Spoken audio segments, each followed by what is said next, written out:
country of more than 1.3 billion and a staggering number of smartphones in the hands of hundreds of millions.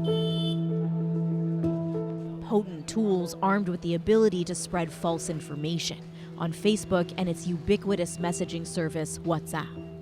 My father. Pankaj Mishra has felt the pain firsthand.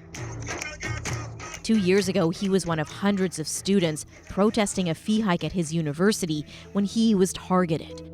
This photo of the then 30-year-old on the protest line swiftly spread the lie that he was nearly twice that age, and a Muslim, not a Hindu. They were spreading the news deliberately because they wanted to defame our He movement. Mishra sank into a depression for months. His friends would take turns escorting him to every single class to make sure he was safe. It was traumatic, it was depressive, and I hope that nobody could feel or could face such situation again.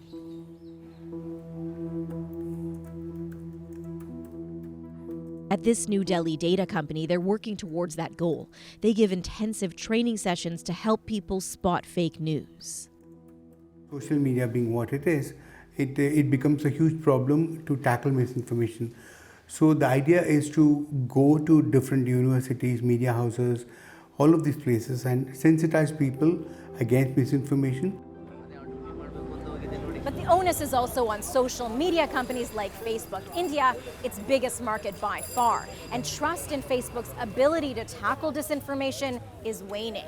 Internal documents leaked this fall paint a picture of how the social media giant is flailing, struggling to stop the spread of false information and hate speech in this country. One Facebook researcher testing the site's recommendation algorithms reported back.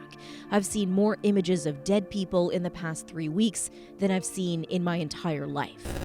Another internal report a year later signaled that inflammatory content on Facebook was up 300%, according to the Wall Street Journal, just as violent religious riots hit the capital in February 2020 and left 53 people dead.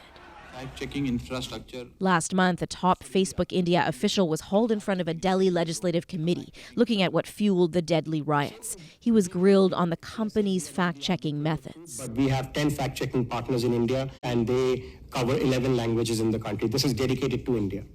Only 11 languages. That's just half of India's 22 official languages. There's not that much cross-flow between, let's say... Govindraj Ethiraj is one of the 10 partners Facebook has hired to help.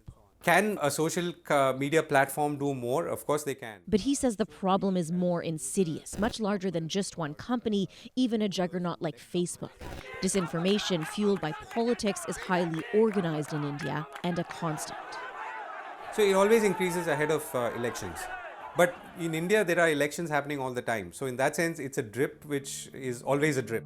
They can give us the correct facts. The drip has become a downpour since the pandemic hit, pushing Boom's fact-checkers into overdrive.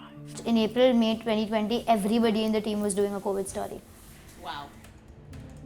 All trying hard to beat back the deluge of fake cures, doctored quotes, and wild theories. Exhausting and demoralizing work with more and more Indians online, where the fact-checks get far less play than the fake news that comes fast and furious. Salima Shivji, CBC News, Mumbai.